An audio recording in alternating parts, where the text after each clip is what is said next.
तीन महिलाएं कुएं में पानी भरने आई। पानी भरकर कुएं के पास बातें करने बैठ गई।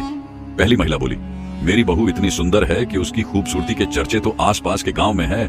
दूसरी महिला बोली, मेरी बहू सुंदर होने के साथ साथ एक बड़ी कंपनी में अफसर भी है, लोग दूर दूर से उससे मिलने आते हैं। तीसरी महिला बोली, अब मैं क्या बोलूं, मेरी बहू ना तो बहुत सुंदर है और ना ही किसी बड़ी कंपनी में अफसर है, वो तो बहुत साधारण है।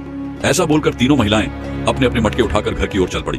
तभी पहली महिला की बहू रास्ते में मिली। वो देखो मेरी बहू आ रही है, देखो कितनी सुंदर है। बहू जैसे ही पास आई अपनी सांस को देखा तक नहीं और चुपचाप आगे निकल गई।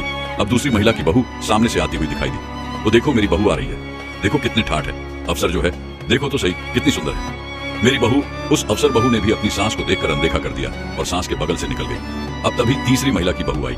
तीसरी महिला कुछ बोल पाती, तभी बहू बोली, माँ जी लाओ ये मटका मुझे दे दो, अब थक गई। ये देखकर वहां खड़ी बाकी दोनों महिला हैरान हो गई। तभी एक बूढ़ी महिला बोली, देखो इसको बोलते हैं खरा सोना, क्योंकि सबसे बड़ा ज्ञान संस्कारों